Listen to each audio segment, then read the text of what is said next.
Hello बच्चों, जय तु संस्कृतम। कैसे हैं आप सब? सब अच्छे ही होंगे। सबसे पहले तो आप सबका बहुत बहुत धन्यवाद, बहुत बहुत थैंक्स कि आपने मेरी पहली वीडियो को इतने अच्छे से लाइक किया, सब्सक्राइब किया। उसके लिए सबका बहुत बहुत थैंक्स। अब आपको सबको आगे वाली वीडियोस भी मेरी इसी तरह लाइक और सब्सक्राइब करनी है। कोई भी क्वेरी होगी तो उसे कमेंट बॉक्स में कमेंट करके बताना है और लाइक और सब्सक्राइब तो जरूर करना है। तो बेटा, जैसा मैंने आपसे प्रॉमिस किया था, आज की वीडियो हम शुरू करेंगे 6 की बुक दीपकम से और इसका फर्स्ट चैप्टर हम करेंगे आज वयम वर्णमाला पठामा। ठीक है, आप सभी अपनी अपनी बुक्स में ओपन कर लीजिए चैप्टर नंबर 1 वयम वर्णमाला पठामा। वयम मीन्स हम सब, वर्णमाला मीन्स वर्णमाला को, और पठामा मीन्स पढ़ते हैं। हम सब वर्णमाला पढ़ते हैं। वर्णमाला जैसा कि बेटा आपने हिंदी में भी पढ़ी है अब तक, आ ई और क ख ग घ ङ, ये सब होती है हमारी वर्णमाला। संस्कृत में भी ऐसी ही होती है कि वह संस्कृत में थोड़ी बहुत चेंजेस होती है जो आज हम सीखेंगे। सबसे पहले तो वर्णमाला में 2 तरह के वर्ण होते हैं। पहला स्वरः और दूसरा व्यंजनानि, जिसे आप हिंदी में भी स्वर और व्यंजन भी बोलते हैं। सबको पता है ना ये तो, पहला स्वर और दूसरा व्यंजन।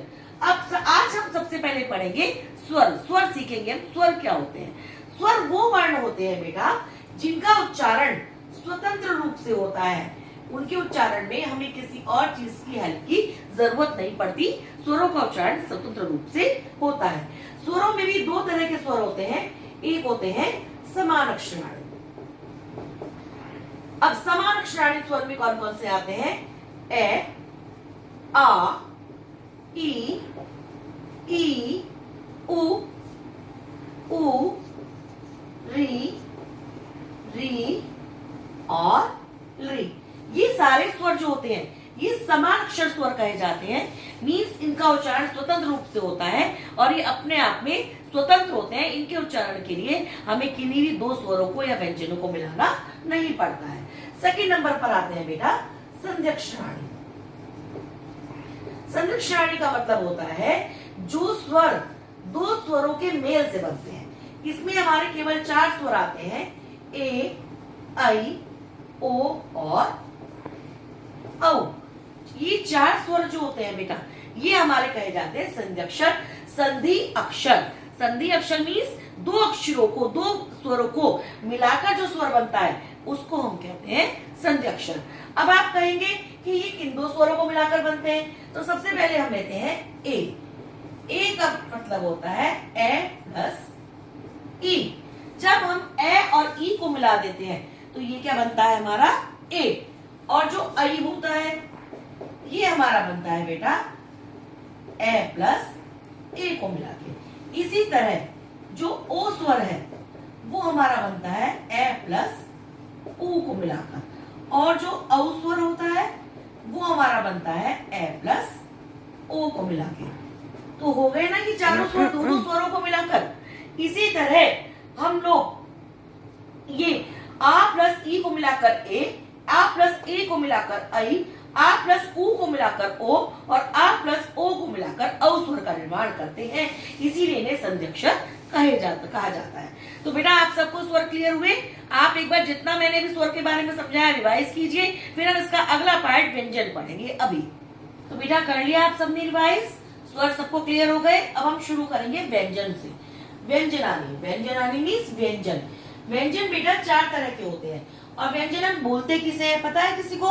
व्यंजन हम उन्हें बोलते हैं जिनका उच्चारण स्वतंत्र रूप से नहीं होता। मीन्स व्यंजनों के उच्चारण के लिए हमें किसी ना किसी स्वर की हेल्प लेनी पड़ती है, उसकी सहायता लेनी पड़ती है। बिना स्वरों की सहायता के व्यंजनों का उच्चारण नहीं हो सकता। व्यंजन भी 4 प्रकार के होते हैं। सबसे पहले हमारा होता है स्पर्शः व्यंजना।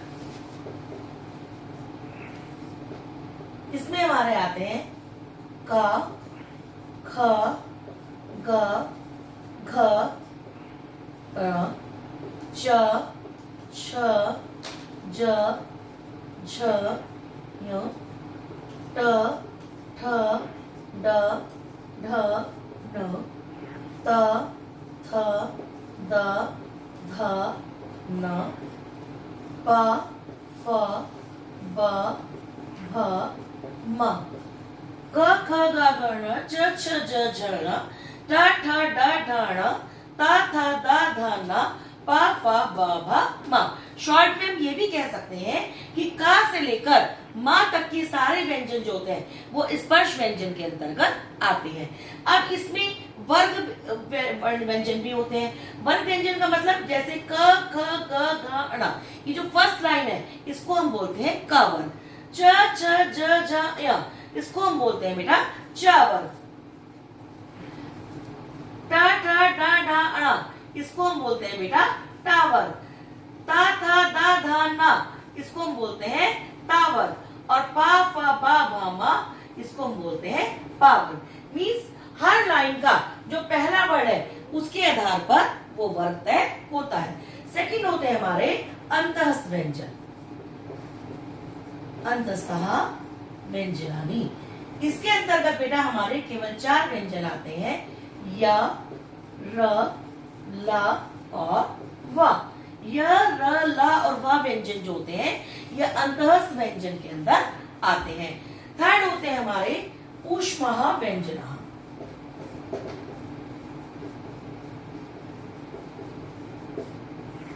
इसके अंतर्गत बेटा हमारे आते हैं श, श, स और ह।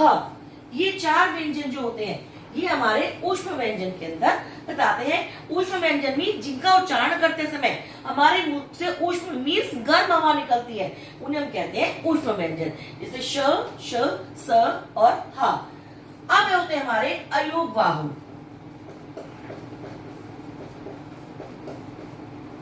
अयोगवाहु में हमारे आते हैं अंग, अह। ये जो अंग है इसको हम अनुस्वार बोलते हैं, जो ऊपर एक डॉट के द्वारा हम शो करते हैं।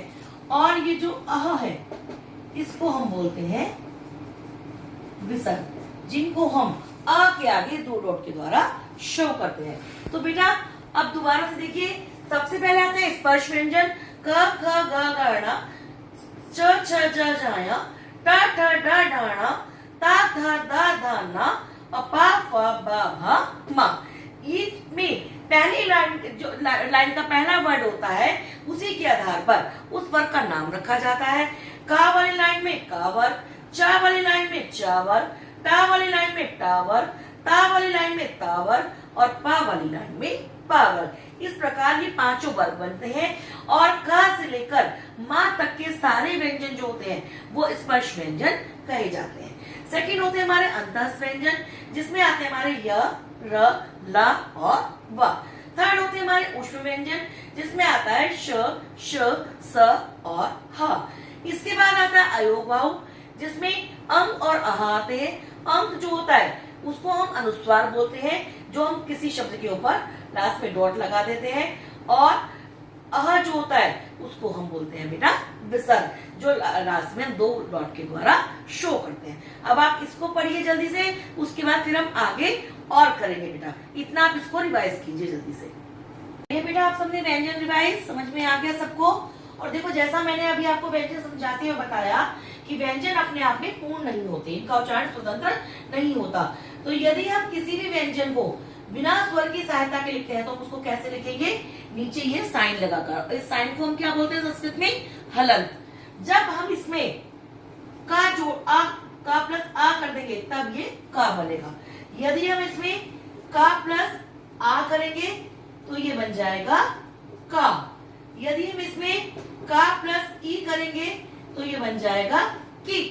यदि हम इसमें का प्लस बड़ी की मात्रा लगाएंगे तो ये बन जाएगा की। यदि हम इसमें का प्लस छोटा ऊ करेंगे तो ये बन जाएगा, मात्रा बाद में लगाएंगे हम इसको, अब हम आपको ऐसे प्रेजेंट करेंगे तो ये बन जाएगा कु। यदि हम इसमें का प्लस बड़ा ऊ ऐड करेंगे तो ये बन जाएगा कु। यदि हम इसमें का प्लस री ऐड करेंगे तो ये बन जाएगा क्री। यदि हम इसमें का प्लस ए ऐड करेंगे तो ये बन जाएगा के। का plus I is equal to कई। का plus O is equal to और इसी प्रकार का प्लस औ इज इक्वल टू कऊ। मीन्स हम किसी भी व्यंजन में कोई भी स्वर ऐड कर सकते हैं, और यदि हम कोई भी स्वर ऐड नहीं करते हैं तो उसको इस साइन के साथ, जिसको हम बोलते हैं हलन, हमें लिखना होता है, क्योंकि बिना स्वर की सहायता के व्यंजन कभी भी अपने आप में पूर्ण नहीं होता। अब हम बेटा करेंगे संयुक्त व्यंजन। संयुक्त व्यंजनानी किसे बोलते हैं? देखिए, संयुक्त जिस प्रकार हमने स्वरों में किया था संध्याक्षर, मीन्स दो स्वरों को मिलाकर, उसी प्रकार संयुक्त व्यंजन जो होते हैं दो व्यंजनों को मिलाकर बनते हैं। जैसे हमारा होता है श, ये हमारा बनता है का प्लस षटकोण वाले श प्लस अ, इसको मिलाकर बनता है हमारा श। फिर होता है हमारा त्र, ता प्लस र प्लस आ, मीन्स त्र। ज्ञ, ज प्लस य प्लस अ, और अब एक नया इसमें ऐड हो गया है ध्य, द प्लस य प्लस आ। ये चार हमारे संयुक्त व्यंजन कहे जाते हैं संस्कृत में। श का प्लस श प्लस आ, त्र ता प्लस रा प्लस आ, ज्ञ ज प्लस य प्लस आ, और ध्य दा प्लस य प्लस आ। इन को मिलाकर ये हमारे चार संयुक्त व्यंजन तैयार होते हैं, श, त्र, ज्ञ और ध्या। तो बेटा आज हमने पढ़ा सबसे पहले स्वर क्या होते हैं। दो प्रकार के स्वर होते हैं, समान अक्षराणी और संधि अक्षराणी। फिर हमने पढ़े व्यंजन क्या होते हैं, जिनका उच्चारण स्वतंत्र रूप से नहीं होता, उन्हें हम व्यंजन कहते हैं। व्यंजन में हमारे सबसे पहले थे स्पर्श व्यंजन, का से लेकर मा तक। फिर आते हैं हमारे अंतःस्थ व्यंजन, य र ल व। फिर आते हैं हमारे ऊष्म व्यंजन, श श स ह। फिर आते हैं अयोपाहु, जिसमें हमारा आता है अनुस्वार और अह विसर्ग। उसके बाद हम आते हैं हमारे संयुक्त व्यंजन श, त्र, ज्ञ और ध्या। तो बेटा ये हमने आज सीखी वर्णमाला। हिंदी में भी वर्णमाला हमारी करीब करीब इसी तरह से होती है, केवल थोड़ा सा हमारा समझने का तरीका अलग होता है। देखा आपने कितनी इजीली आपने वर्णमाला समझ ली, किसी को कोई दिक्कत तो नहीं है ना। आप सोच रहे हो कि संस्कृत की वर्णमाला पता नहीं कितनी टफ होती है, लेकिन बेटा बिल्कुल टफ नहीं होती। थोड़ा सा आप ध्यान से पढ़ेंगे तो सब कुछ इजीली क्लियर हो जाएगा। अब हम अपनी अगली वीडियो में एक तो इस चैप्टर की एक्सरसाइज शुरू करेंगे, दूसरी बात हम इन वर्णों के उच्चारण के साथ पढ़ेंगे कि कौन सा वर्ण कहाँ से उच्चारित किया जाता है। तो इंतजार कीजिए मेरी नेक्स्ट वीडियो का। और ये वीडियो आपको कैसी लगी मुझे कमेंट बॉक्स में कमेंट करके जरूर बताइएगा। कोई क्वेरी हो तो पूछिएगा। वीडियो अच्छी लगी तो भी आप कमेंट बॉक्स में कमेंट करके बताइएगा, और कोई कमी लगी हो तो भी बताइएगा। मैं उसको सॉल्व करने का पूरा इम्प्रूव करने का पूरा प्रयास करूंगी बेटा, ठीक। लेकिन प्लीज सबसे पहले आपको क्या करना है, लाइक, सब्सक्राइब एंड शेयर। तो ठीक है बेटा, मिलेंगे हम अपनी अगली वीडियो में वर्णों के उच्चारण स्थान और एक्सरसाइजेस के साथ। ओके बेटा, आज के लिए इतना ही।